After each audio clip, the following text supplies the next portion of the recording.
Shalom, bienvenue dans le Seigneur, salut, bienvenue ici sur Réma Fréquency, le réseau de la gloire de Dieu. C'est moi votre serviteur depuis la Belgique et je sais que le Seigneur a quelque chose à nous dire en ce moment. Si c'est votre première fois sur Réma Fréquency TV, je vous invite à liker, à commenter, à vous abonner et activer la cloche de notification afin d'avoir de nos nouvelles. Amen. Pour ce faire, nous allons remettre ce temps entre les mains de Dieu afin que sa présence nous remplisse, nous fasse beaucoup du bien. Seigneur, nous te remercions, nous te bénissons. Toi, le roi de gloire, le Seigneur des seigneurs, le prince de paix, celui qui nous sauve de la vaine manière de vivre. Merci pour ta présence, merci pour ta grâce qui est au milieu de nous. Merci pour l'onction du Saint-Esprit qui est présent au milieu de nous. Ta grâce est au milieu de nous. Merci pour ta grâce, merci pour ton onction, ta puissance, ton autorité. Tu es ma gloire et tu relèves ma tête, mon Dieu. Merci, toi, le Dieu des esprits des prophètes. Le Dieu qui parle en tout temps et en toutes circonstances. Tu es fidèle en tout temps et en toutes circonstances.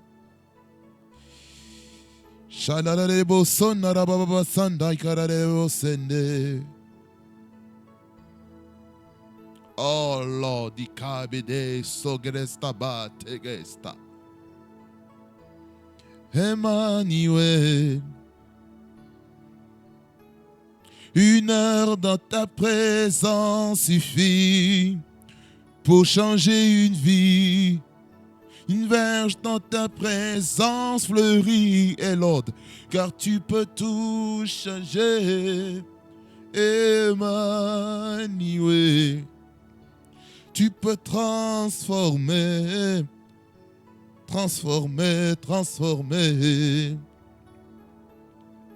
Père, merci de sanctifier et de purifier ce moment de la parole.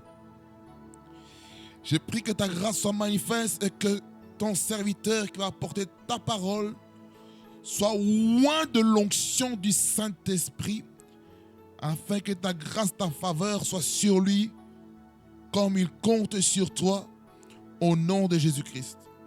Qu'il puisse parler de ta part, par la puissance de ton nom, au nom puissant de Jésus-Christ.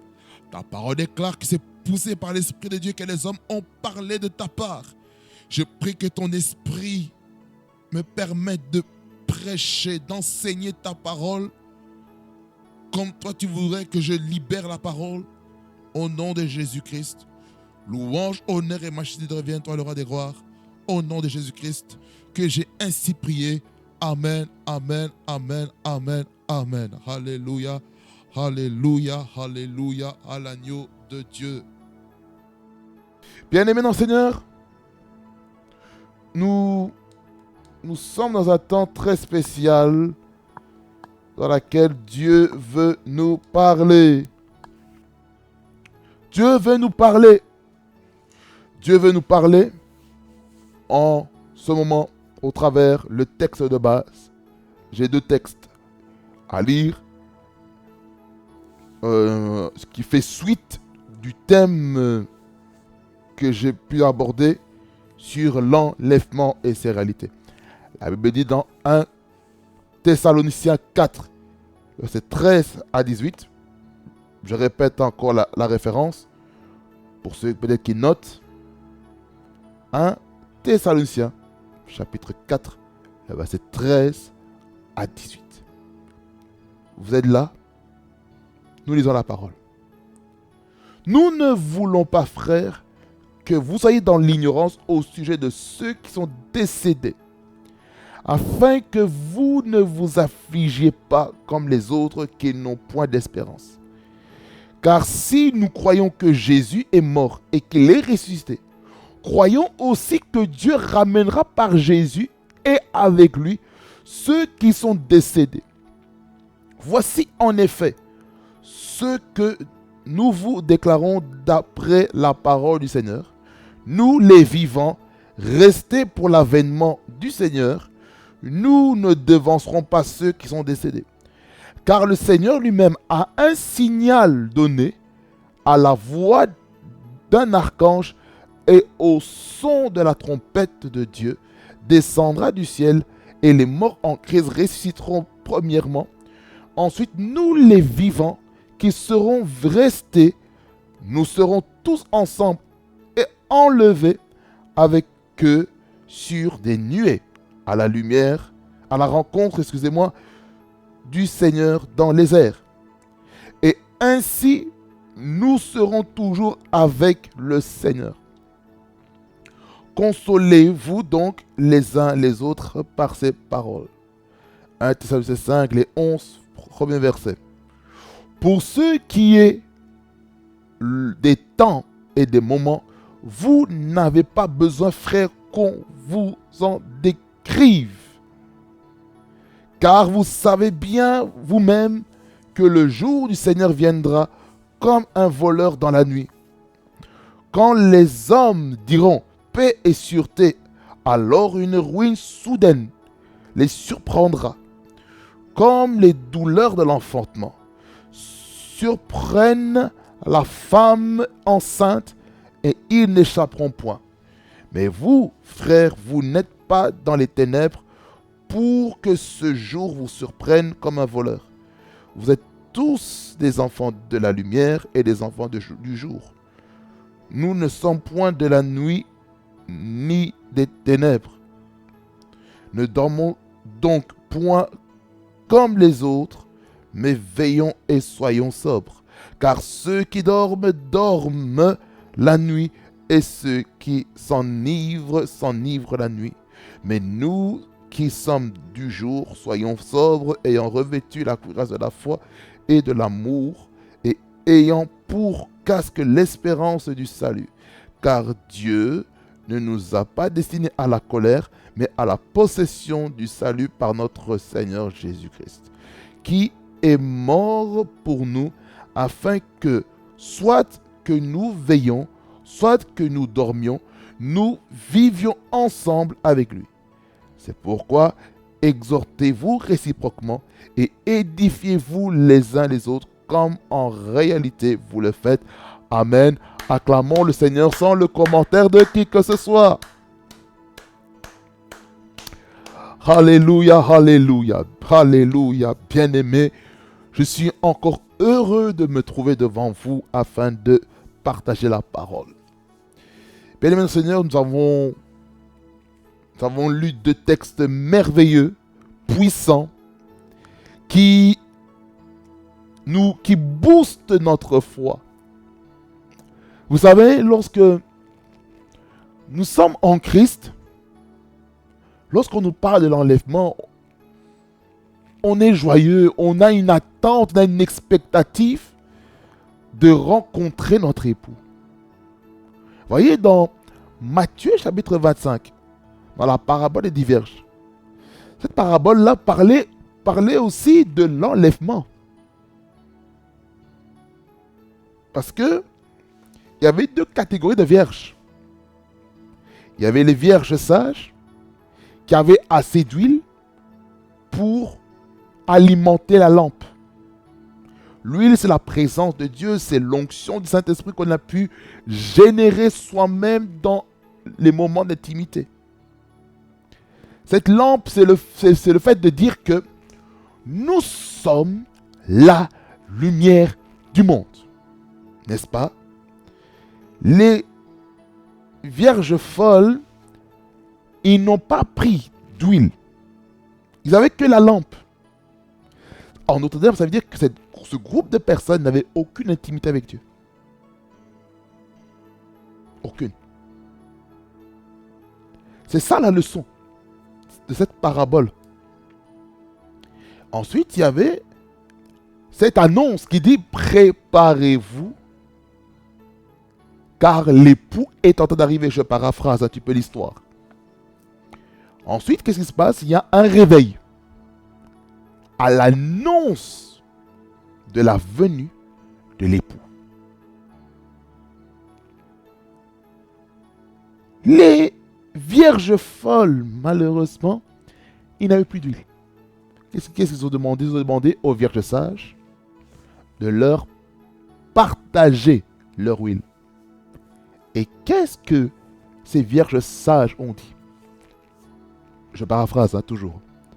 On ne peut pas vous donner, on ne peut pas vous partager l'huile parce que on n'en aura pas assez. Et qu'est-ce que vous devez faire? Allez vous-même acheter de l'huile et puis revenez.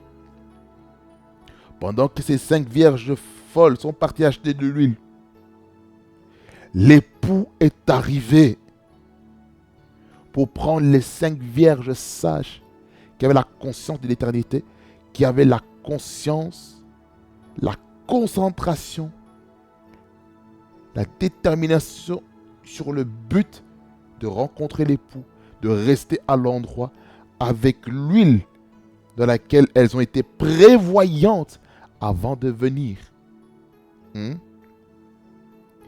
L'époux est arrivé, les vierges sages sont entrées, la porte s'est fermée.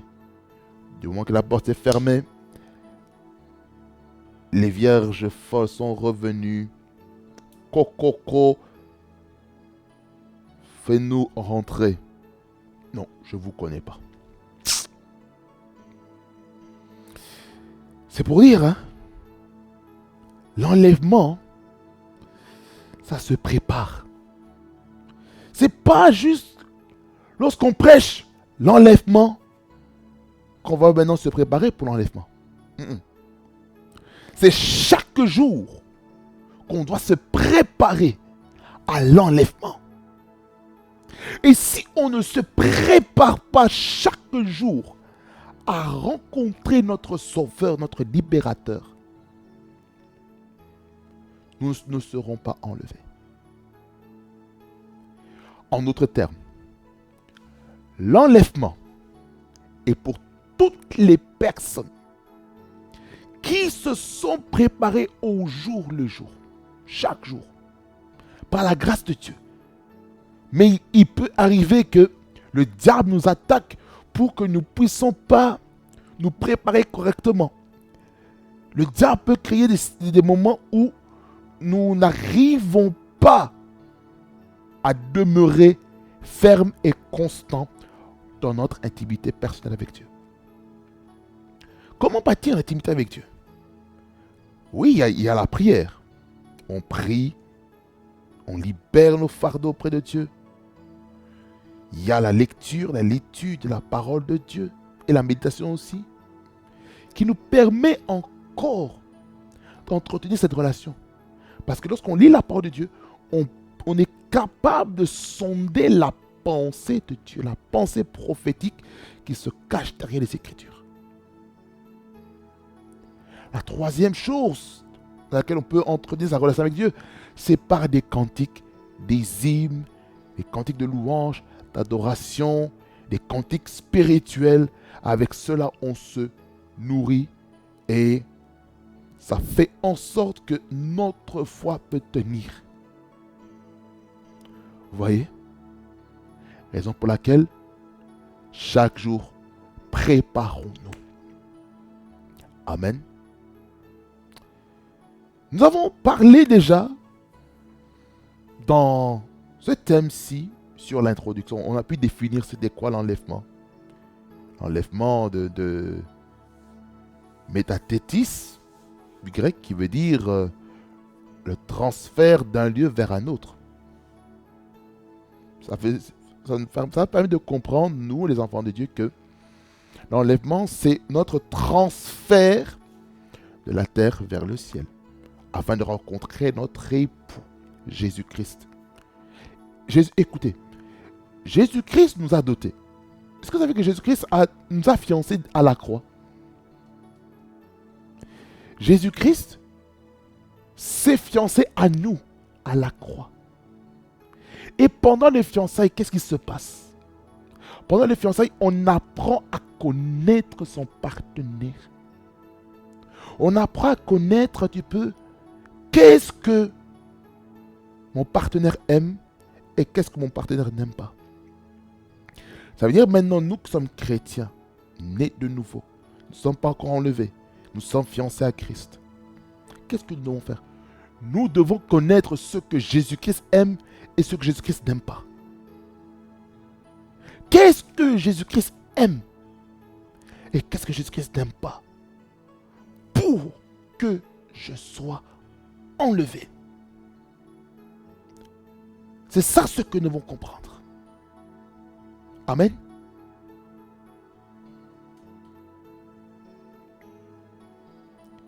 Alors, lorsqu'on comprend que nous sommes fiancés à Christ, nous devons comprendre ceci. Nous ne devons plus vivre notre vie chrétienne au hasard. Ça veut dire, nous devons être sérieux dans notre vie chrétienne, dans notre marche chrétienne. Oh, l'onction prophétique est déjà venu. Mahadabaka Sogo Bababaska. Le prophétique vient de venir maintenant. Miramu Kabas Tekebas Katababaska. Vous savez, ce genre de message libère l'onction prophétique très fortement. Très fortement. Très fortement. Bien-aimés dans le Seigneur, soyons des enfants de Dieu qui connaissons ce que Dieu aime et ce que Dieu n'aime pas. Connaissons ce que Jésus aime et ce que Jésus n'aime pas. Comment savoir ce que Jésus-Christ aime et ce que Jésus-Christ n'aime pas? C'est au travers des évangiles. De Matthieu à Jean. Je dirais même jusque vers Actes des Apôtres, chapitre 1er. Jusqu'au verset 8. Là, on pourra connaître un petit peu les volontés de Jésus. Comment connaître encore ce que Jésus-Christ veut? C'est en lisant aussi la lettre adressée aux 7 églises de l'Asie mineure, à partir de Apocalypse chapitre 2 et le chapitre 3, qui nous parle de cela. On va y revenir plus tard. Pas dans ce message, mais dans un autre message, pour vous expliquer qu'est-ce que Dieu condamnait et qu'est-ce que Dieu est en train d'encourager à faire. Là, ce sera plus... Ce sera pas trop enseignement, mais ce sera plus prédication. Alors, on a pu comprendre dans l'introduction que dans Matthieu 24, verset 40 à 44, on faisait mention aussi de l'enlèvement dans le chapitre qui nous parle des signes des temps de la fin, que je ne veux pas aller retourner, que je vais aller voir dans le volume 1. Ensuite, nous avons vu la loi de la première mention de l'enlèvement, ainsi que les exemples des personnes qui ont été enlevées avant que l'apôtre Paul qui adresse cette pensée à l'église de Thessalonique sur le sujet de l'enlèvement. Parce que vous devez savoir que d'un point de vue historique, la première épître de l'apôtre Paul aux Thessaloniciens nous parlait, parmi les thèmes centraux, on parlait du retour imminent de Jésus. Vous allez vous rendre compte que lorsqu'on parle maintenant dans 2 Thessaloniciens, on voit qu'il y a un désordre qui s'est créé dans l'église de Thessalonique. Dans le sens où les chrétiens de Thessalonique ont arrêté de travailler sous prétexte que Jésus-Christ va revenir. Vous voyez? En d'autres termes, il y avait un déséquilibre. Un déséquilibre qui faisait en sorte que les gens, ils ne faisaient plus rien.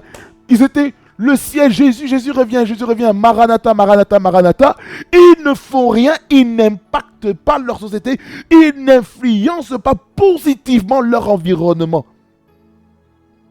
Je vous laisse aller lire par vous-même tout l'épître de Paul, la deuxième épître de Paul aux Thessaloniciens.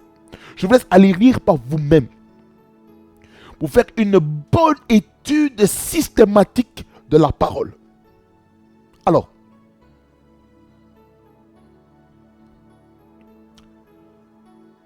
j'ai dit ceci.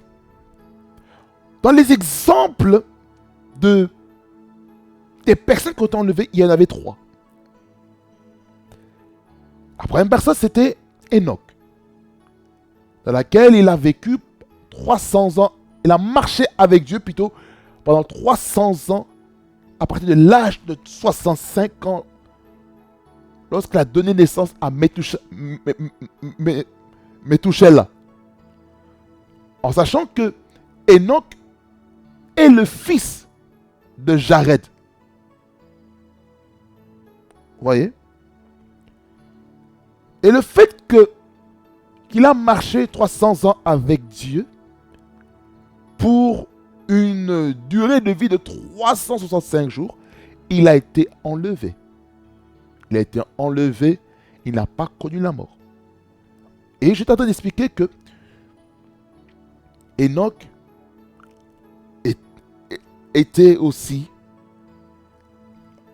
l'héros de la foi dans Hébreux 11, verset 5.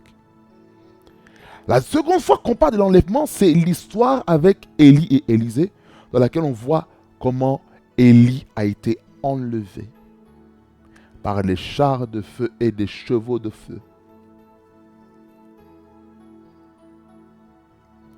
Et là, on avait vu, dans la première option, on avait parlé de la marche avec Dieu. La seconde histoire, on a parlé de la concentration.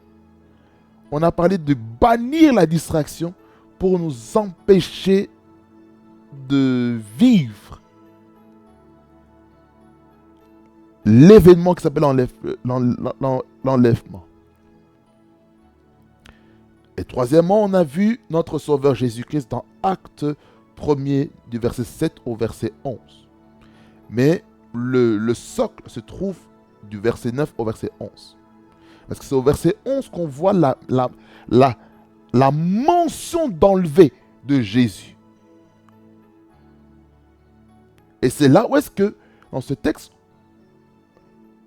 une des attitudes qu'on devait avoir là-dedans, dans cette loi de la prévention, c'est l'espérance au retour de Jésus-Christ de la même manière qu'il est monté. Amen. Maintenant, nous allons essayer de comprendre le déroulement. Comment le jour de l'enlèvement ça va se passer. La procession. Comment ça va se faire. Ça va se faire comment? Lorsque nous lisons 1 Thessaloniciens chapitre 4, du verset 16 au verset 17, nous sommes en train de voir comment ça va se passer. Comment ça va se passer? Déjà, premièrement, ce qu'on peut dire, c'est qu'il y aura un signal dans le ciel avec la voix d'un archange. Donc, le verset 16, il dit ceci. Car le Seigneur lui-même a un signal donné. Quand on dit le Seigneur lui-même, c'est qui? C'est Jésus-Christ. Notre Sauveur, notre Seigneur. Ça veut dire celui qui est le maître. Celui qui a un droit de veto. Celui qui a un droit décisionnel dans notre vie. Car le Seigneur lui-même a un signal donné à la voix d'un archange et au son de la trompette de Dieu. Oh, oh. Descendra du ciel. Qui va descendre du ciel? C'est Jésus-Christ. Et les morts en Christ ressusciteront premièrement. comprenons ici ceci. La première chose qui va arriver, c'est que le Seigneur lui-même descendra du ciel à un signal donné à la voix d'un archange et au son de la trompette de Dieu. Ça, c'est la première chose. Ça, c'est la première chose. Première chose dans le déroulement pendant le jour de l'enlèvement. Voyez les jours dans lesquels on célèbre l'indépendance d'une nation. Il y a un cortège. Disons que c'est le cortège qui va avoir. Ce cortège-là va faire en sorte que d'abord, il faut qu'il y ait le chef suprême, notre Seigneur Jésus-Christ, qui puisse donner le signal. Il va donner le signal. Et ce signal-là, ce ne sera pas lui qui va le faire. Ce sera la voix d'un archange.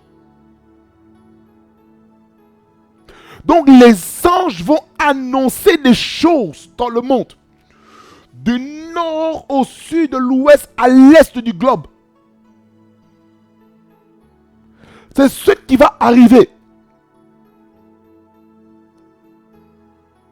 Il va y avoir un déploiement angélique pendant le jour de l'enlèvement. Les anges, on ne les voit pas physiquement. Mais on peut sentir leurs effets autour de nous. Lorsqu'il y a un danger, le ministère des anges campe autour de nous. Car la Bible déclare que l'ange de l'Éternel campe autour de ceux qui le craignent et les arrache au danger. Mais ici, l'archange, c'est au-dessus des anges.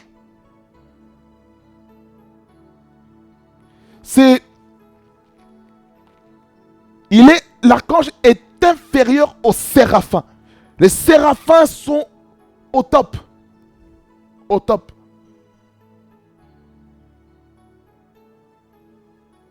Voyez?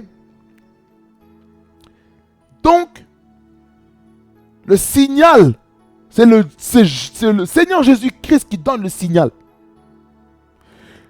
C'est la voix. Deuxièmement, la voix de l'archange.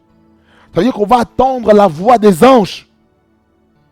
On va attendre la voix des anges dans l'univers, dans le cosmos. On va attendre la voix des anges. Et au son de la trompette de Dieu. Maman, mon Dieu. Ça veut dire ceci. On va attendre le son des trompettes dans les cieux. Tout le monde va l'entendre. Tout le monde. Tout le monde. Oh mon Dieu. Ce jour-là, frères et sœurs, sur la terre, ça va être le chaos. Je vous assure, il va y avoir des crashs d'avions. Il va y avoir des accidents de voitures, des accidents de bus, il y aura des accidents de camions, il y aura des accidents de motards, il y aura... Alléluia. Est-ce que vous avez déjà vu des films sur YouTube ou sur le net qui parlent de l'enlèvement? Il va y avoir des scènes cataclysmiques même dans les églises. Il y aura des gens dans les églises qui seront enlevés et d'autres qui vont rester. Et les gens qui vont rester, ils vont commencer à pleurer parce que les gens sont partis. Ils sont partis. Ils sont partis. Le Seigneur les a enlevés. Et ils sont en train de pleurer. Voyez? Ça, c'est la première chose qu'il faut comprendre. Pour appuyer cela, nous allons lire 1 Corinthiens chapitre 15, du verset 52 à 54. Regardez ce qu'il est écrit. En un instant, en un clin d'œil, in a blink of an eye, à la dernière trompette, la trompette sonnera et les morts ressusciteront incorruptibles et nous serons changés, car il faut que ce corps corruptible revêt l'incorruptibilité et que ce corps mortel revête l'immortalité. Lorsque ce corps corruptible aura revêtu l'incorruptibilité et que ce corps mortel aura revêtu l'immortalité, alors s'accomplira la parole qui est écrite: la mort a été engloutie dans la victoire. Amen. Alléluia. Oh, acclamons le Seigneur là. Non, il faut acclamer ici, non. Ça veut dire ceci, bien-aimé Seigneur. L'enlèvement pour les enfants de Dieu, ce sera la victoire sur la mort. Oh, alléluia. J'aimerais dire ceci à quelqu'un, avec un langage évangélique maintenant. J'aimerais dire ceci à quelqu'un. Toutes les personnes qui ont perdu des êtres chers, qui sont morts en Christ, qui ont donné leur vie à Christ sincèrement, qui sont partis dans la gloire. J'aimerais dire ceci à quelqu'un, que l'espoir n'est pas perdu. Ils vont ressusciter en premier, parce que ceci fait partie du deuxième point, c'est que les morts en Christ ressusciteront en premier. Ça veut dire ceci, bien aimé Seigneur, les morts en Christ vont ressusciter. Ça veut dire que nous n'allons pas précéder les personnes qui sont mortes en Christ avant nous. Aïe!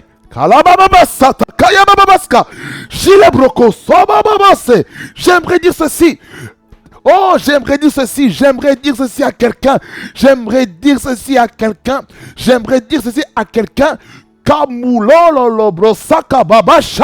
La mort est vaincue au nom de Jésus-Christ.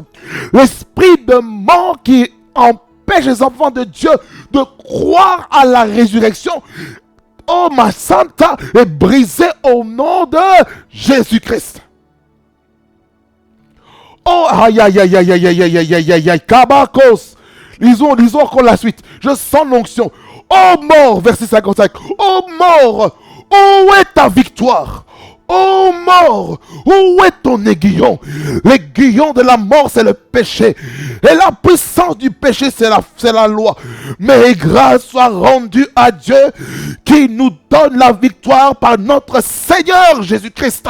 Alléluia. Frères et sœurs, nous avons la victoire sur la mort par Jésus-Christ notre Seigneur. Jésus-Christ nous donne la victoire sur la mort. Il nous donne la victoire. Ça veut dire ceci, bien aimé dans le Seigneur. Vous savez, perdre un membre de famille. Il est mort chrétien, né de nouveau, affermi dans le Seigneur. Il a fait des choses puissantes pour le Seigneur. Dans la maison de Dieu, comme en dehors de la maison de Dieu, dans la sphère sacerdotale, la sphère royale et prophétique, il a peut-être servi fidèlement et maintenant il se repose de toutes ses œuvres, de tous ses travaux faits sur la terre. Mon Dieu, oh mon Dieu, écoutez-moi attentivement. La mort a perdu sa puissance. J'annonce ceci, que la mort a perdu sa puissance. Je te répète encore, la mort a perdu sa puissance. La mort a perdu sa puissance. Le péché qui empêchait de vivre la vie de sainteté et de sanctification a perdu sa puissance. Je décrète que la vie du péché est détruite dans ta vie au nom puissant de Jésus. Je décrète par la puissance prophétique, l'onction prophétique est sur moi. Je décrète les puissances qui empêchaient de vivre la résurrection, de vivre la vie en Christ, et briser au nom de Jésus-Christ. Ah. La mort a perdu sa puissance. Aya babaskanta kalababaskanta. Ah, alléluia. Jésus est vivant. La mort a perdu sa puissance, les démons est désarmé.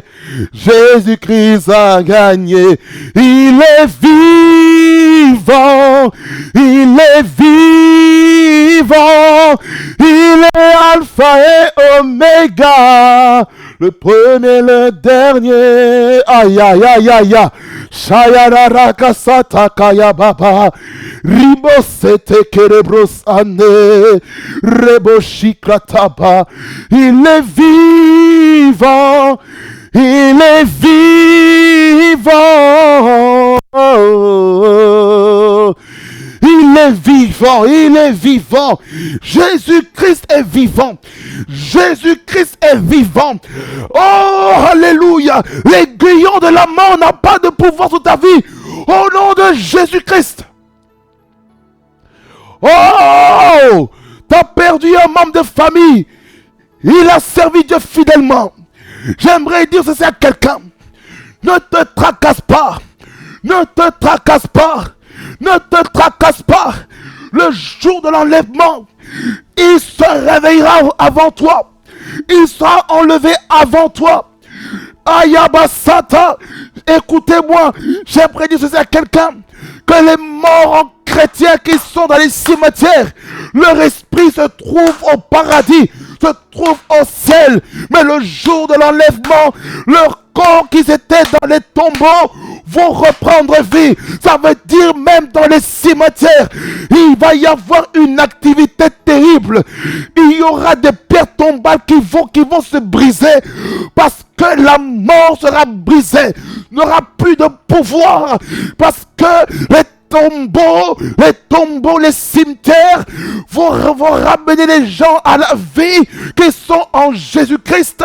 Ils seront enlevés, ils vont aller au ciel parce que leur corps corruptible dans la terre qui a été complètement détruit par qui s'est carabasante, qui s'est décomposé dans la terre va reprendre forme comme la prophétie, l'image, la vision que Ézéchiel avait vue dans la vallée des ossements desséchés, dans Ézéchiel 37, dans laquelle Dieu est en train de dire, l'Esprit souffle des quatre vents, souffle sous ces morts et qui revivent. J'aimerais dire à quelqu'un, tu dois revivre. Les choses que tu es mort dans ta vie doivent revenir à la vie au nom de Jésus-Christ. Je déclare, je décrète la vie en Jésus-Christ. Au nom de Jésus-Christ. L'onction prophétique est en ces lieux. Je déclare, je décrète les choses nouvelles au nom de Jésus-Christ.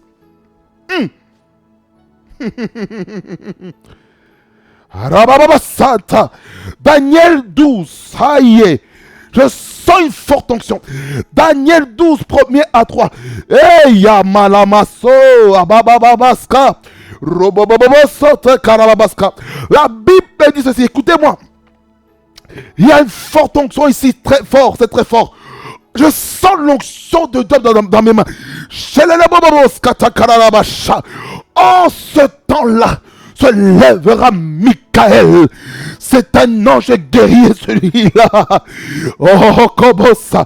Le grand chef, le défenseur des enfants de ton peuple. Et ce sera une époque de détresse telle qu'il n'y en a point eu de semblable depuis que les nations existent. Jusqu'à cette époque, en ces temps-là, my God, ceux que ton peuple qui seront trouvés inscrits dans le livre seront sauvés, my God. Plusieurs de ceux qui dorment dans la poussière de la terre, on parle de cimetière, se réveilleront, les uns pour la vie éternelle et les autres pour l'opprobre, pour la honte éternelle. Verset 3. Ceux qui auront été intelligents brilleront comme la splendeur du ciel. Et ceux qui auront enseigné la justice à la multitude brilleront comme les étoiles à toujours et à perpétuité. Bien-aimés dans le Seigneur, ce texte est en train de confirmer ce que l'apôtre Paul est en train de dire dans 1 Thessaloniciens chapitre 4, le verset 7 au verset 17. Il confirme des choses pour dire que les morts en Christ ressusciteront en premier.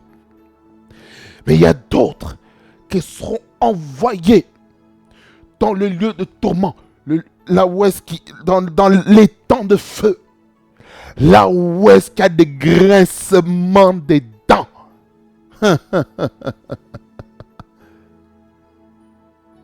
La troisième chose qui va se passer, c'est que les vivants en Christ seront enlevés ensemble avec les morts en Christ sous les nues. Écoutez. Je vais utiliser sur le texte que j'ai lu dans 1 Corinthiens 15, verset 52 à 54. Écoutez-moi bien.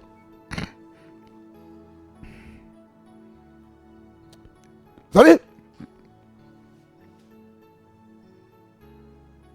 aïe, aïe, aïe, je suis troublé. Je suis troublé. Dans le texte de base, 1 Thessaloniciens 4, 16 à 17, qui nous parle de la procession, comment l'enlèvement va se faire. 16 à 17. On a dit, les vivants, c'est au verset 17. Ensuite, nous les vivants, qui seront restés, nous serons tous ensemble enlevés, avec eux sur des nuées à la rencontre du Seigneur dans les airs, et ainsi nous serons tous avec le Seigneur. Voyez? Alors, dans le texte de 1 Corinthiens 15, 52 à 54 que nous avons lu, par rapport au premier point, ça s'applique aussi au troisième point, par rapport à l'état de notre corps. Il dit ceci que pour nous qui serons vivants, il dit que nous allons revêtir d'un corps incorruptible. Parce que notre corps, excusez-moi, parce que notre corps physique là, il est corruptible. Corruptible au péché, corruptible à la maladie, corruptible à la mort, corruptible pour d'autres cancers, aux tumeurs, corruptible à la chair qui nous pousse à pécher. Voyez? Voyez? Mais lorsqu'ils seront enlevés, cette chair-ci, elle ne sera plus du tout corrompue. Ce corps que nous avons deviendra incorruptible.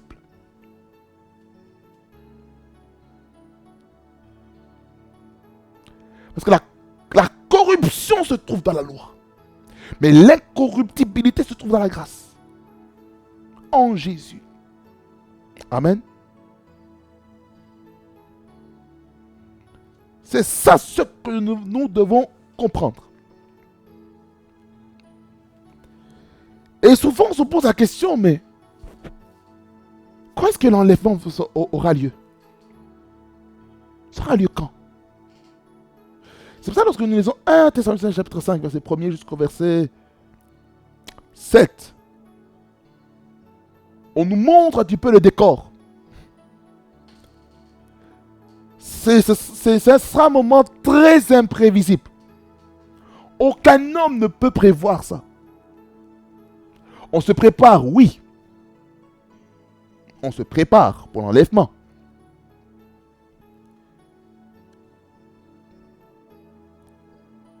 Le voleur, bien-aimé, le voleur ne prévient jamais quand il va venir. Un cambrioleur ne va pas prévenir quand il va arriver à la maison, quand il va venir pour cambrioler les choses à la maison.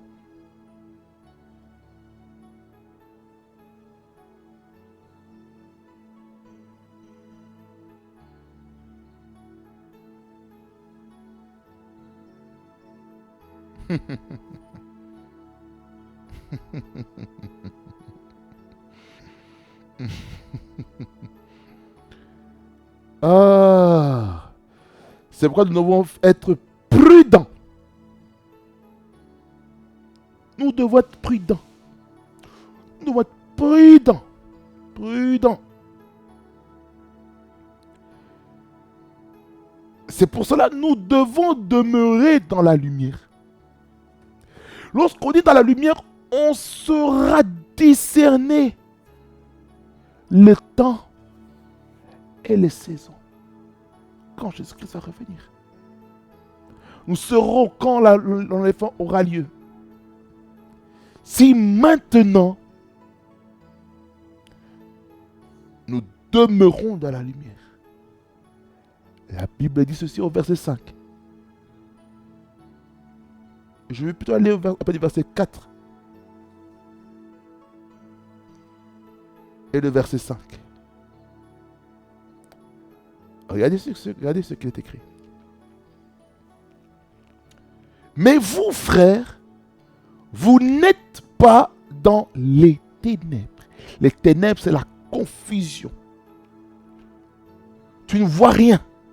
Tu ne sais pas ce qui va se passer. L'incertitude, c'est les ténèbres. Vous n'êtes pas dans les ténèbres pour que ce jour vous surprenne comme un voleur.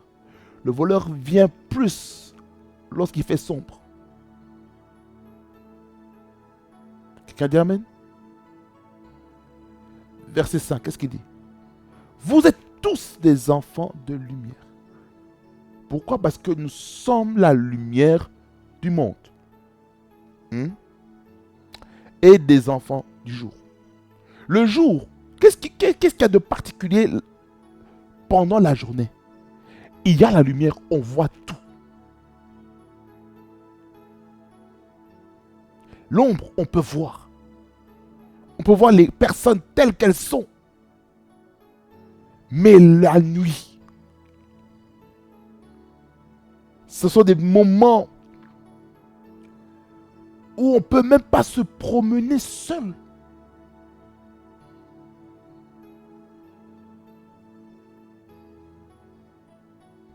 Vous voyez? Je sens quelque chose. Nous devons demeurer la lumière de la parole. C'est-à-dire que pour entretenir cette lumière, on a besoin de la parole de Dieu. Psaume 117, verset 105. Ta parole est une lampe à mes pieds.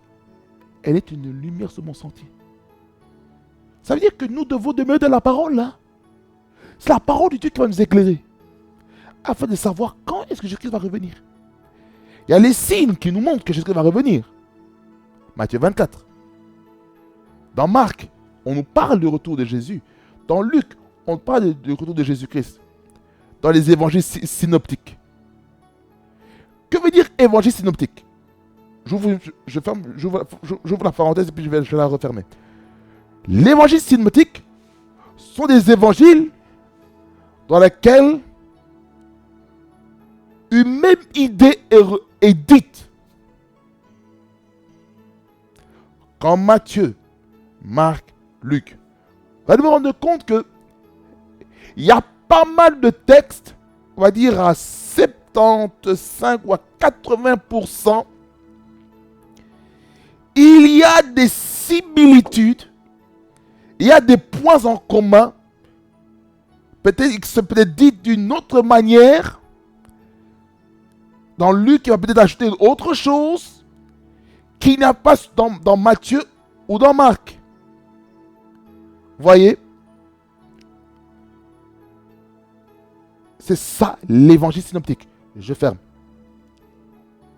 Le seul évangile qui ne ressemble pas à Matthieu, Marc et Luc, c'est l'évangile de Jean. Je ferme la parenthèse. Allez. Lorsqu'on est dans la parole, on est éclairé et ça va nous permettre de veiller.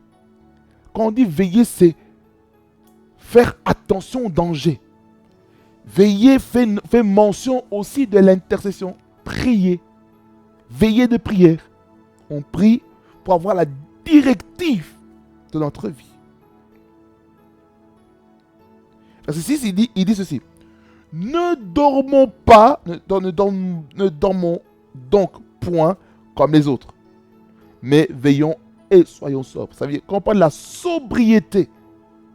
C'est-à-dire que nous devons être dans un état de réflexion. Nous devons être lucides, réfléchis, posés. Qu'est-ce qui se passe lorsqu'on est ivre? On perd le contrôle de sa vie. Mais lorsqu'on est sobre, on a la capacité de se maîtriser. Dans le fruit de l'esprit, dans Galates 5, versets 22 et 23, tout dépend des versions, le dernier élément qui parle du fruit de l'esprit, c'est la maîtrise de soi ou la tempérance ou le contrôle de soi. Voyez?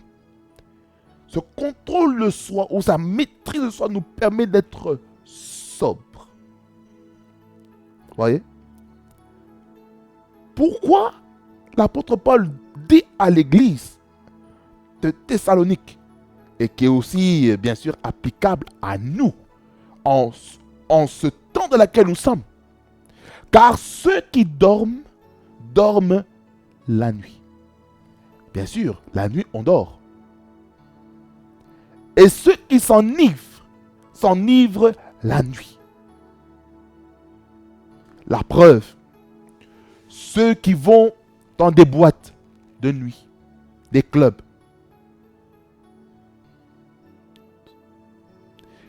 et qui s'enivrent, ils perdent le contrôle. C'est la nuit que les gens s'enivrent le plus, pas en journée. En journée, c'est pour le travail.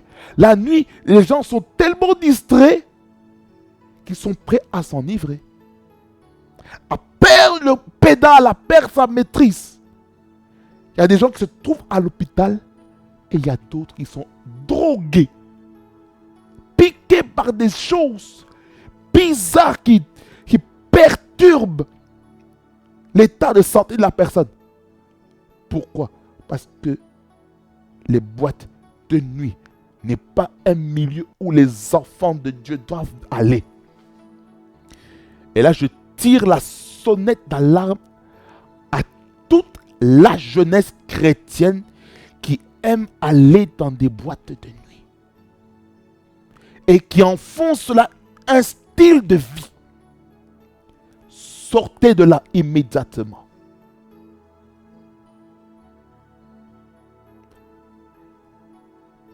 Votre destinée en dépend. Sortez du milieu d'eux. Revenez dans le droit chemin. Le chemin de la sobriété. Vous devez être des personnes qui veillent. Vous devez être concentrés. Être alerte du danger qui peut se trouver autour de vous. Maintenant, si vous vous enivrez, comment serez-vous capable de veiller? Comment serez-vous capable d'être sobre dans votre vie si vous demeurez dans des choses qui vont vous distraire? Dieu ne veut pas que l'Église demeure dans le sommeil spirituel, mais Dieu veut que l'Église soit en éveil spirituel. Réveil spirituel. Peut-être que tu t'es endormi, peut-être que tu t'es assoupi. Peut-être que tu as somnolé spirituellement. Le temps est arrivé, tu dois sortir de ton sommeil, de ton étourdissement. Reviens. Réveille-toi, toi qui dors. Ce n'est plus l'heure de dormir, c'est l'heure de se réveiller. Amen. Je vais clôturer par les caractéristiques, les caractères ou les attitudes à adopter, à obtenir absolument dans notre vie afin de se préparer à l'enlèvement. Nous allons lire dans notre second texte 1 Thessaloniciens 5 versets 8 à 11. C'est là où se trouve tous mes points. Mais nous qui sommes de jour, soyons donc sobres, ayons revêtu la cuirasse de la foi et de l'amour et ayant pour casque l'espérance du salut. Car Dieu ne nous a pas destinés à la colère, mais à la possession du salut par notre Seigneur Jésus-Christ, qui est mort pour nous, afin que, soit que nous veillions, soit que nous dormions, nous vivions ensemble avec lui. C'est pourquoi exhortez-vous réciproquement et édifiez-vous les uns les autres, comme en réalité vous le faites. La première attitude que nous devons avoir, c'est la sobriété spirituelle. Sobriété et le fait de veiller. On en a parlé.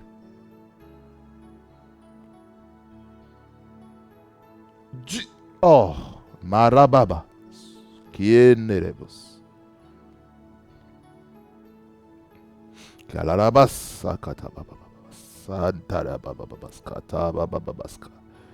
Dieu veut qu'on soit sobre.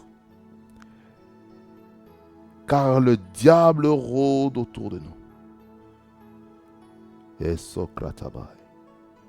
c'est important ce que je suis en train de vous dire ici.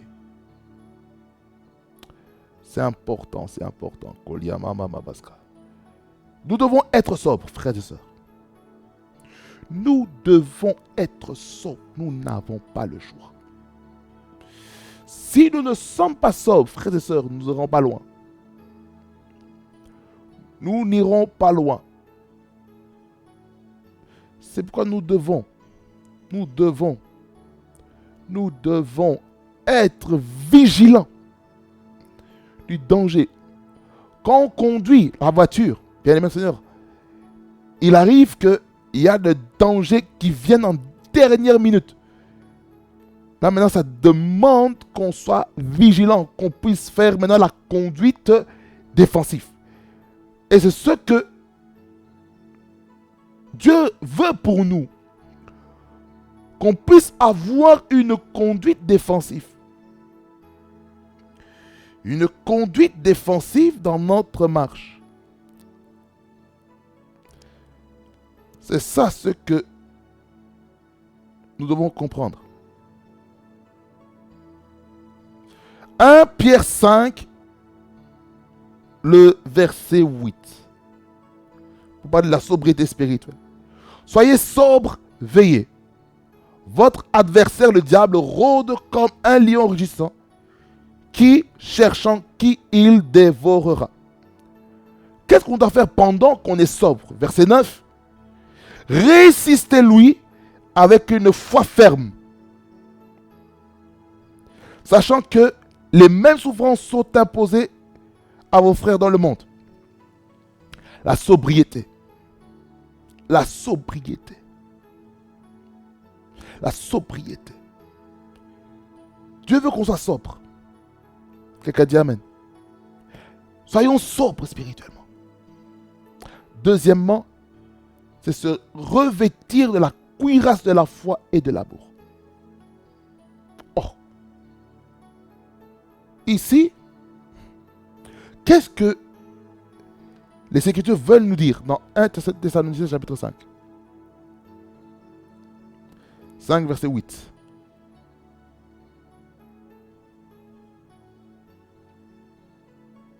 En fait, ce verset, il nous parle de la guerre.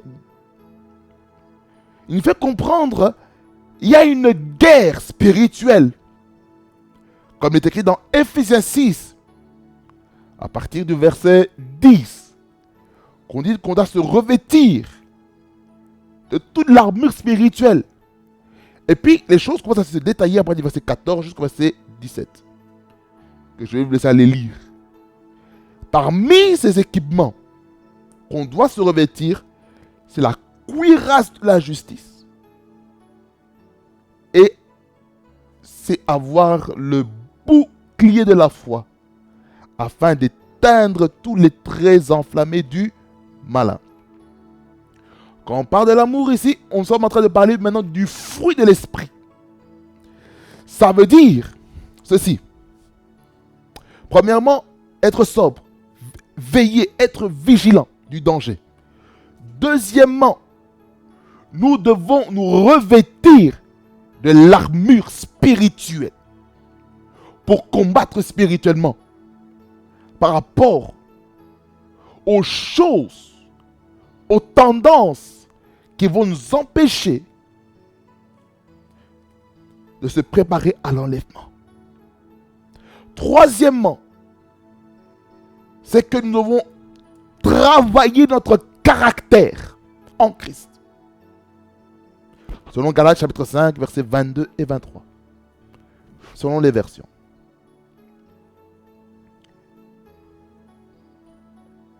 Le troisième point, c'est avoir pour casque l'espérance du salut. Ça part toujours dans le domaine de la guerre. La guerre spirituelle, ça veut dire on doit protéger notre salut. Bien aimé Seigneur, je parle aux chrétiens ici. Si vous portez le casque du salut, comprenez ceci. On doit protéger notre tête. Si une balle touche notre tête, c'est fini. On est mort.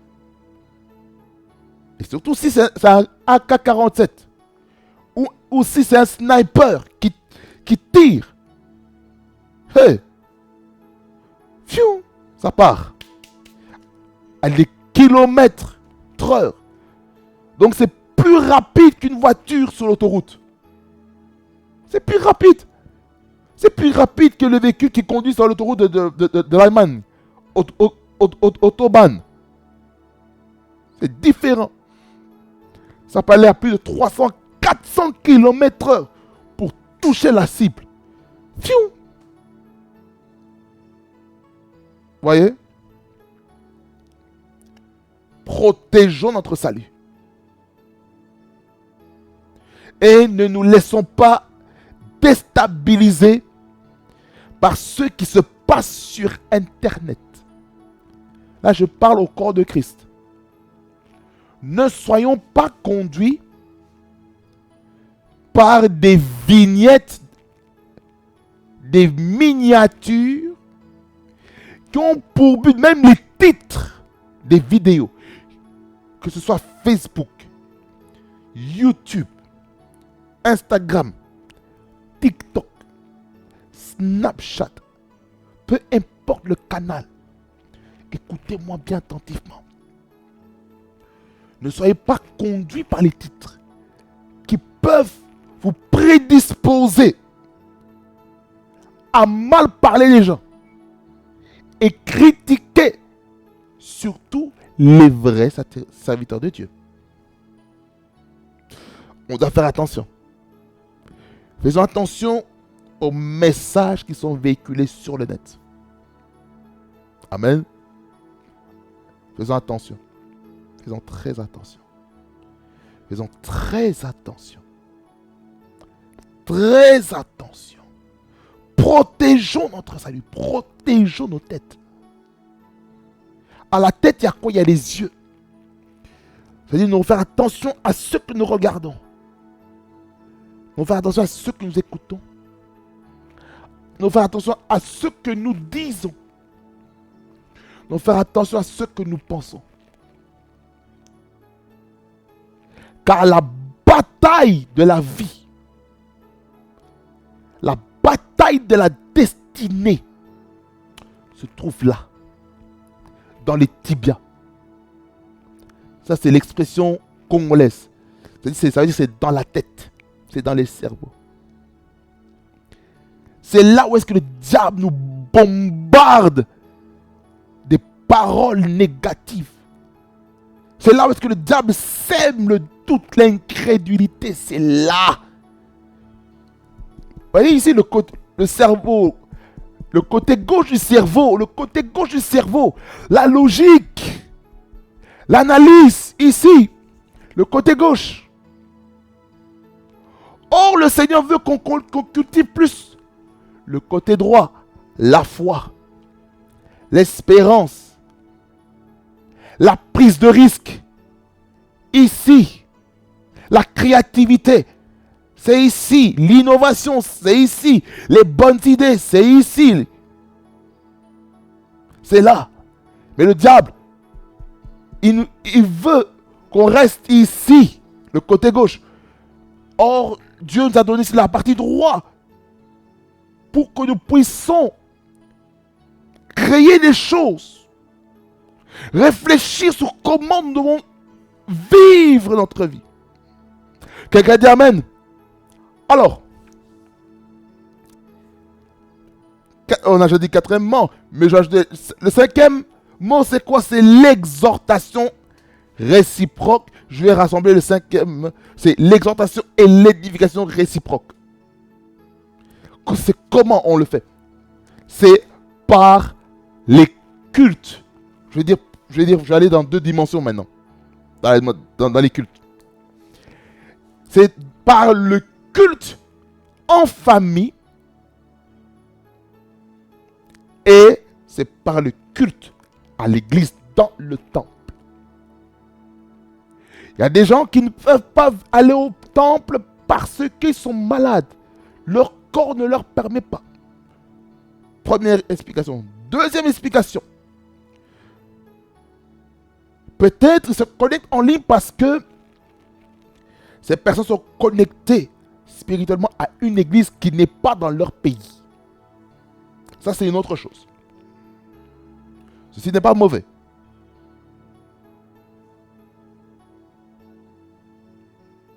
Troisièmement, des gens suivent en ligne pour espionner. Voyez-vous? Ça, c'est par rapport au culte. À l'église. Que ce soit présentiel comme distanciel. Lorsqu'on est en présentiel, on a la capacité de s'exhorter les uns les autres. On a la capacité de s'édifier. Vous savez comment? C'est par la communion fraternelle. Le diable fait tout pour combattre la communion fraternelle. Il fait tout. Il combat la communion fraternelle. Il veut que les églises ne puissent plus vivre la communion fraternelle dans un amour sincère, authentique. C'est ce qu'il est en train de faire en ces temps de la fin. C'est pourquoi il y a des gens qui n'arrivent pas à se pardonner. C'est parce que leur cœur est rempli de venin. Ils ne veulent pas avoir une communion fraternelle. Même dans la famille. Hey, Shinekemeo. Non. Comment non? Il faut qu'il y ait des chrétiens qui s'exhortent, qui s'encouragent. Il y a des gens qui vivent des situations difficiles dans leur vie. Ils ont besoin d'une parole d'exhortation qui va les encourager, qui vont les consoler par rapport à la situation qu'ils sont en train de passer. Parce que dans 1 Corinthiens 14, le verset 6, oh my God, pas le verset 6, verset Malabru Kobos, verset 2, qui nous parle un petit peu de la prophétie qui a trois buts. C'est l'exhortation, c'est d'abord l'édification, ça va être de bâtir, ensuite exhorter, ensuite consoler. Donc les gens ont besoin d'être exhortés. Ça veut dire qu'entre nous, frères et sœurs, on doit s'exhorter. On doit s'encourager réciproquement. Ça veut dire par quoi? Il faut que cette exhortation soit vraie. Écoutez-moi bien. Là, je m'adresse encore à l'église, corps de Christ. Dans nos assemblées locaux, nous devons mettre dehors l'esprit des pharisiens, des sadducéens et docteurs de la loi. Les gens qui sont dans la loi, plutôt que dans la miséricorde, dans la grâce, dans la vérité avec amour. Nous devons enlever toute forme d'hypocrisie.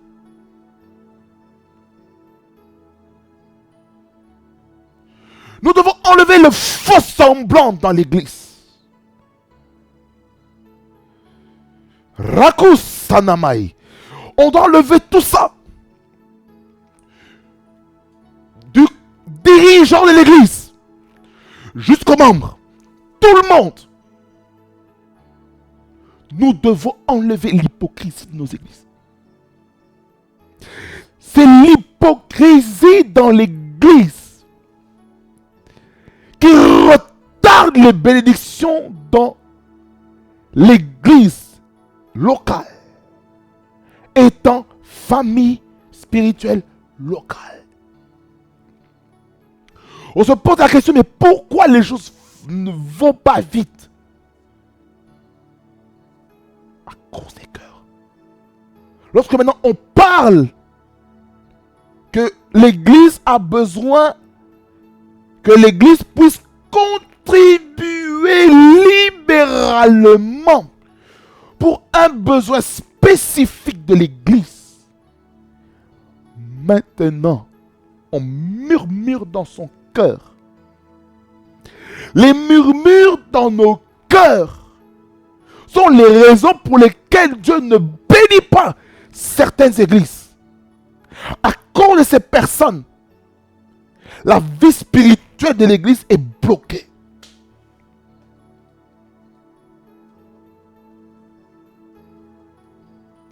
Les murmures.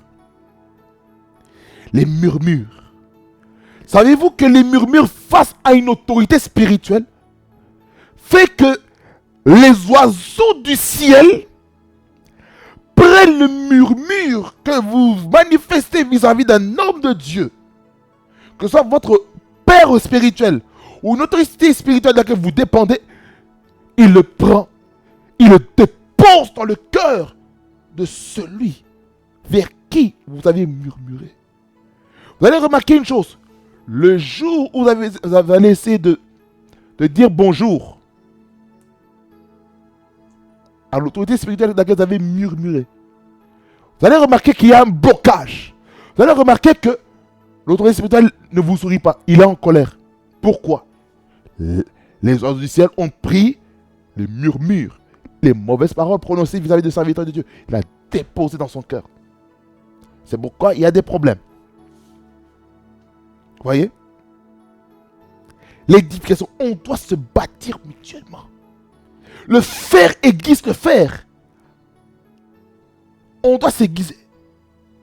Ça veut dire que j'ai quelque chose qui peut bénéficier une autre personne.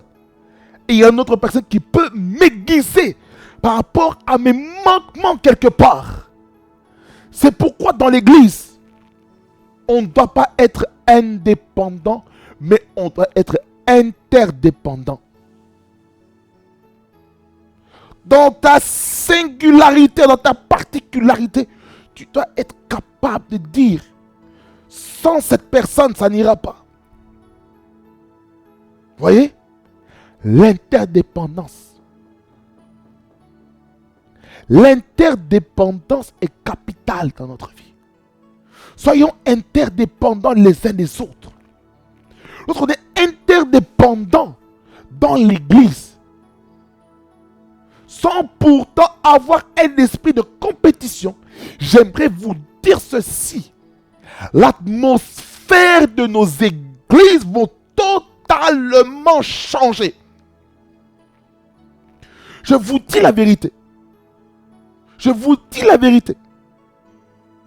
Si on enlève les abus, même dans les églises, je peux vous dire, les églises seront en bonne santé spirituelle. Je vous dis la vérité.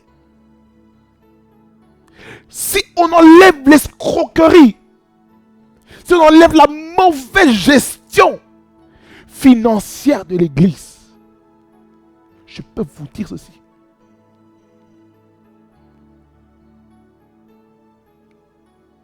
Les portes vont s'ouvrir facilement. Amen. Que Dieu vous bénisse abondamment. On finit le message. Il y a beaucoup de choses à dire. Il y a beaucoup de choses à dire. Il y a beaucoup de choses à dire.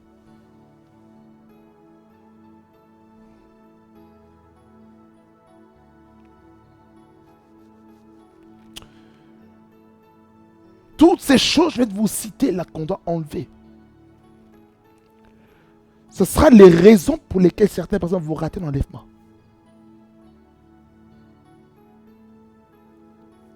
Le cœur, le comportement, le caractère, la marche avec le Seigneur qui ne cadre pas avec l'analogie des Saintes Écritures. C'est comme ça qu'on va arrêter l'enlèvement. Les problèmes dans la famille, il y a des gens qui veulent pardonner sincèrement. Il y a des gens qui gardent la haine, la rancœur, la rage dans leur cœur. J'aimerais te dire ceci.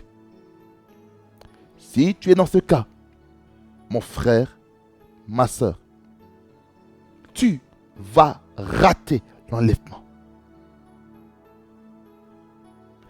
Qui que tu sois, si tu demeures avec un mauvais caractère dans ton cœur,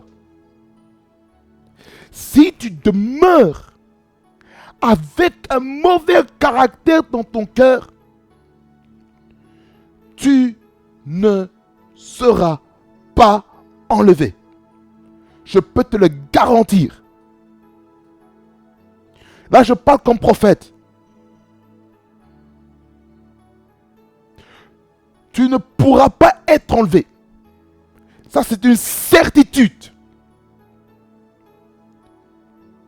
Si tu demeures dans cette amertume, cette colère s'est transformée en haine. Cette haine que tu n'as pas traitée, qui s'est devenue maintenant, qui s'est transformée en rage.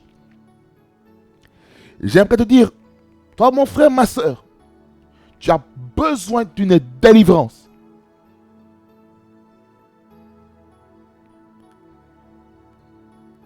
En plus, oh Jesus, dans les conflits, dans les principes de la résolution des conflits, on dit ceci.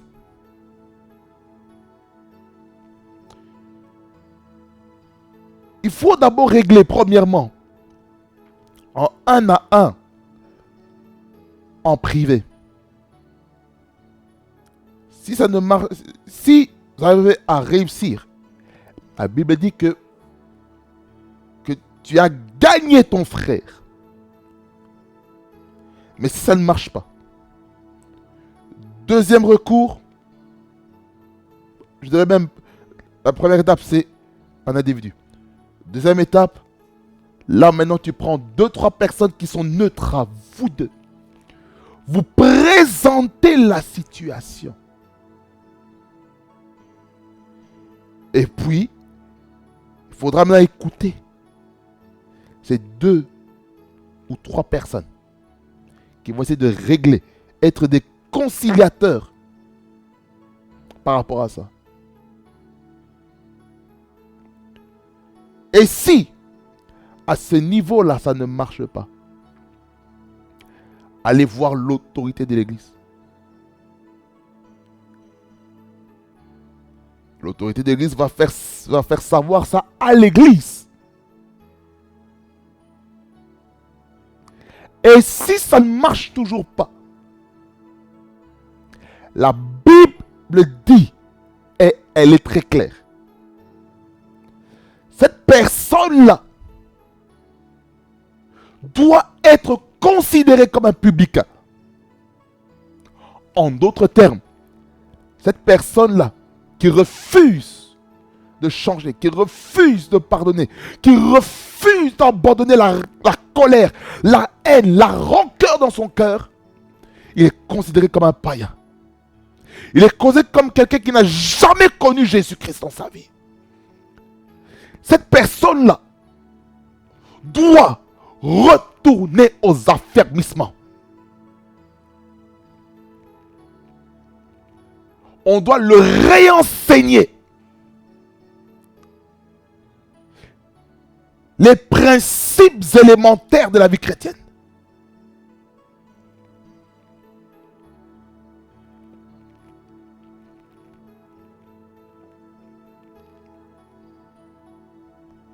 Mais si ça ne change pas, malgré l'enseignement l'affermissement.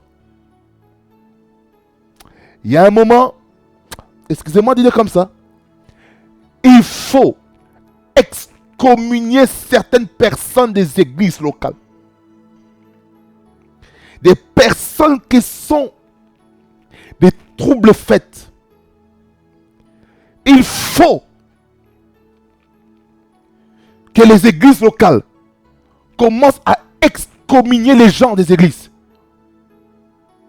Il y a des gens qui créent des troubles, qui créent des désordres partout, qui créent des désordres par leur mauvais comportement, par leur mauvais caractère. Ces personnes doivent être excommuniées des églises. Là, je suis sérieux.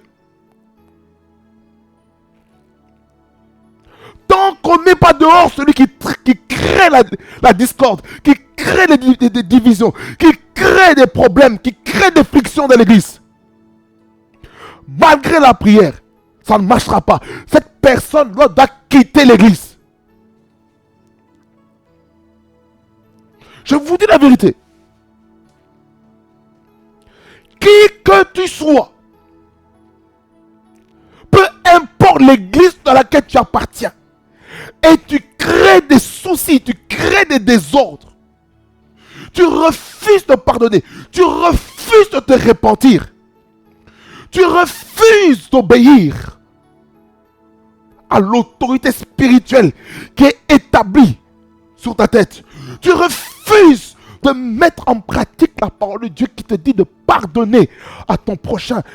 Hey mon gars,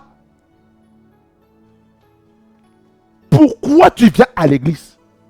Pourquoi? Je suis désolé. Je vais te dire la vérité très clairement. Tu n'es pas chrétien. Je vais te dire encore très fortement. Non seulement tu n'es plus chrétien, mais tu es un apostate.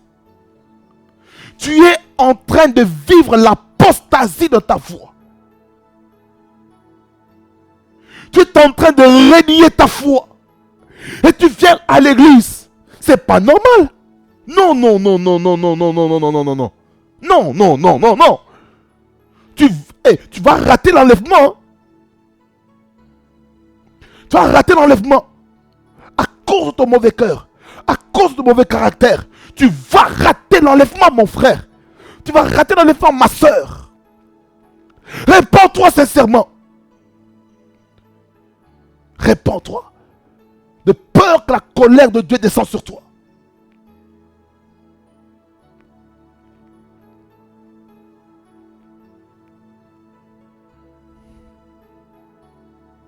Tu ne peux pas continuer à rester comme ça.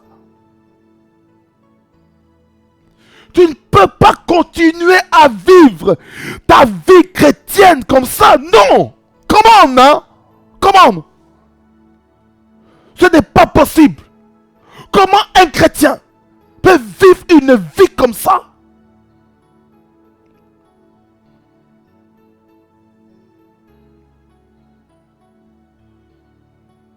Korama sokoto ya power. Sanaraba sataka bababaska. Salalaba shikoto mi keo suba. Ça c'est un message prophétique pour dire à quelqu'un qui doit réformer ses voies. Il y a des gens qui doivent réformer leur voie. J'ai prêché sur l'enlèvement et ses réalités. Vous voulez être enlevé, réformez vos voies. Lavez vos robes. On n'a plus beaucoup de temps. Jésus-Christ est à la porte. Jésus-Christ est à la porte. Qu'est-ce que tu fais, mon gars? Qu'est-ce que tu fais, hein, mes amis?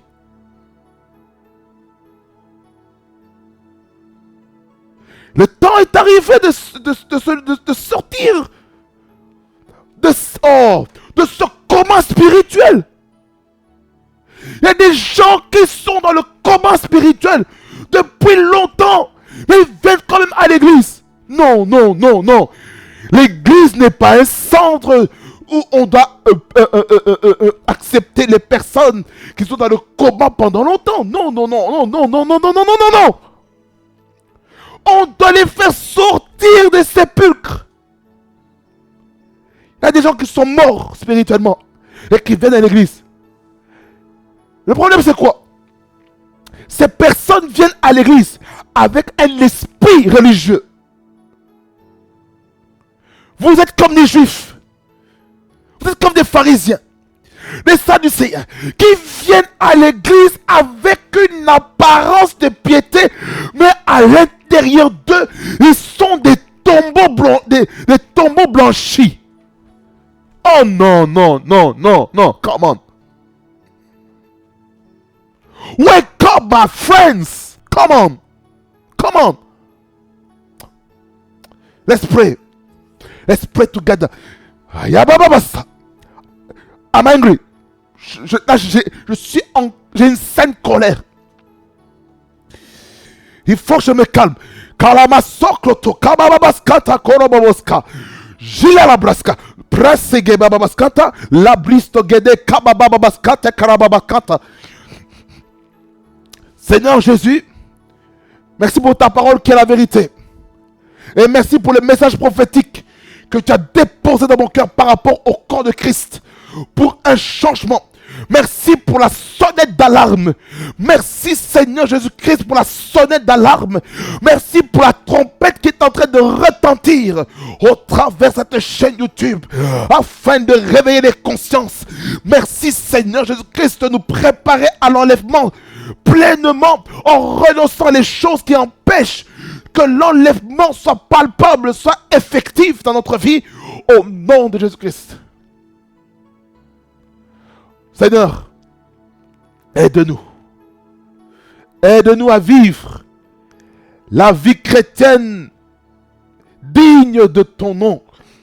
Aide-nous, Seigneur, à être des bons ambassadeurs du royaume de Dieu. Au nom puissant de Jésus-Christ de Nazareth.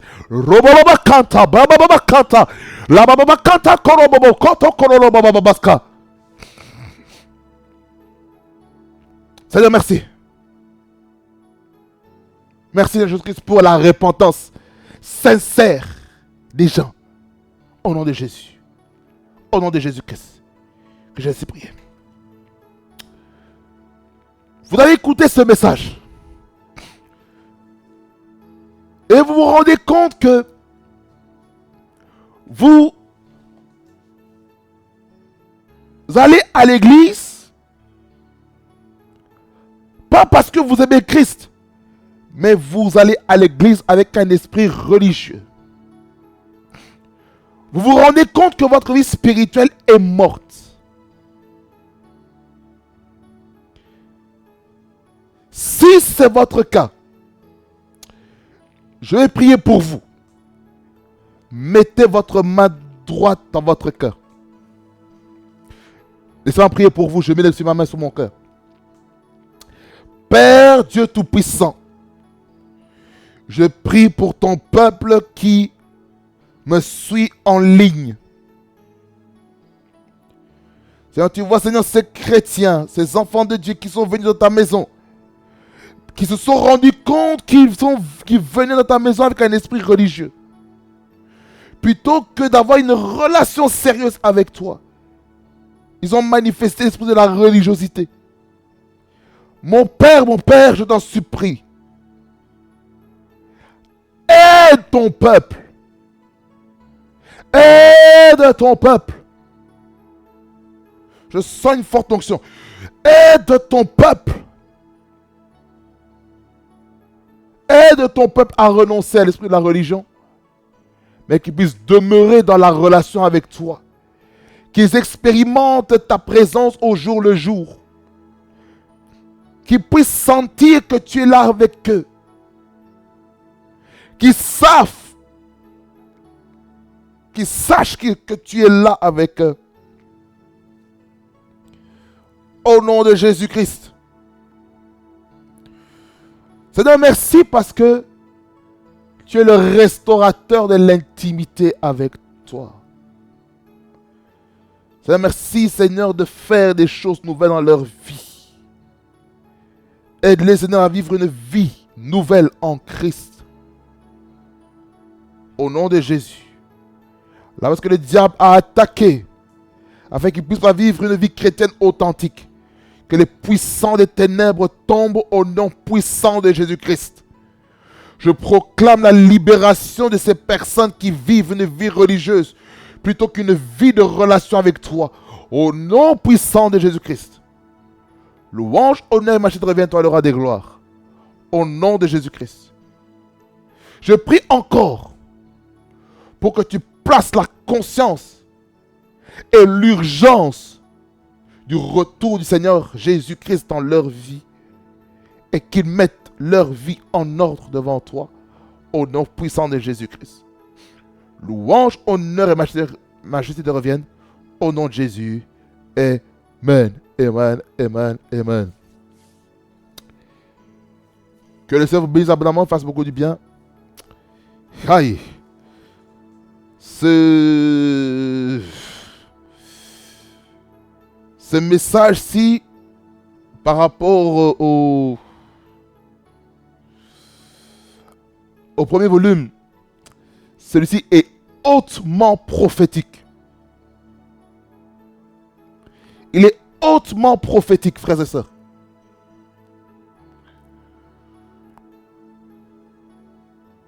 Il est hautement prophétique.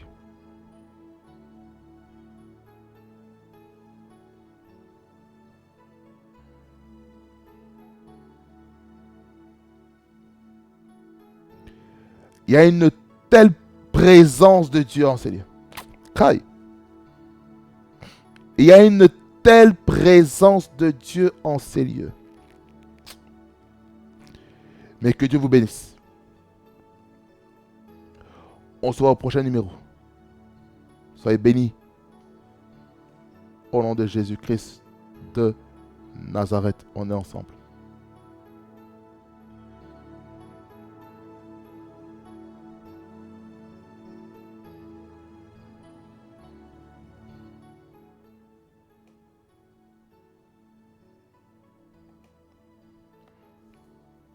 Bonjour, bonsoir. Nous sommes dans la rubrique Annonce spéciale. Ici, votre serviteur Trésor Zaski Banda de Rema Frequency TV. Voici les annonces que j'aimerais vous annoncer. Déjà, avant que j'annonce, j'aimerais vous dire merci déjà pour avoir suivi Rema Frequency TV durant sa création de cette chaîne YouTube jusqu'à maintenant. Merci beaucoup pour votre fidélité parce que j'ai vu comment vous tenez ferme à cette chaîne YouTube. Soyez bénis au nom de Jésus. La première annonce à vous présenter, c'est que au mois de décembre, le thème du mois de décembre, ce sera Cap vers 2026. Et dans Cap vers 2026, je vais vous expliquer le thème de l'année 2026 dans les détails. Et le thème de l'année, deuxièmement, c'est la sanctification et la consécration. On va essayer de comprendre pourquoi on doit se sanctifier. Pourquoi on doit se consacrer. Non seulement ça, on va voir aussi les domaines qui ont besoin d'être sanctifiés et consacrés à Dieu. Et ça, je vous en parlerai au mois de décembre. Sur les fenêtres que je vais ouvrir dans le mois de décembre. Mais je n'irai pas en profondeur afin que vous puissiez comprendre le message. Amen. Ça, c'est la seconde annonce. La troisième annonce, c'est que Rema Frequency TV va changer de nom. À partir de janvier 2026, Rema Frequency TV ne s'appellera plus Rema Frequency TV, mais s'appellera désormais Trésor Zaski Banda TV. Avec mon nom. Et qui dit nouveau nom, nouvelle appellation, dit aussi nouveau logo. Ce qui veut dire qu'il y aura des changements sur cette chaîne YouTube. En tout cas, restez connectés. Parce qu'il y a des choses que Dieu va faire durant l'année 2026. Je peux vous garantir. Ce sera une année explosive. Au niveau de la parole, la prière, l'intercession, le prophétique, les récapitulatifs, tout sera dans une dimension nouvelle et onctionnelle de la part de Dieu. Je peux vous garantir ceci. Avec tous ces changements au niveau de l'appellation, ça va aussi impacter même les réseaux sociaux. Quatrièmement, tous les noms des réseaux sociaux vont changer. Ça va changer et je sais une chose, que ce changement va amener quelque chose de nouveau dans votre vie. Amen. Rema Frequency TV, le réseau de la gloire de Dieu. Amen. C'était moi, votre serviteur, Trésor Zaziki Banda de Rema Frequency. Soyez bénis au nom de Jésus-Christ.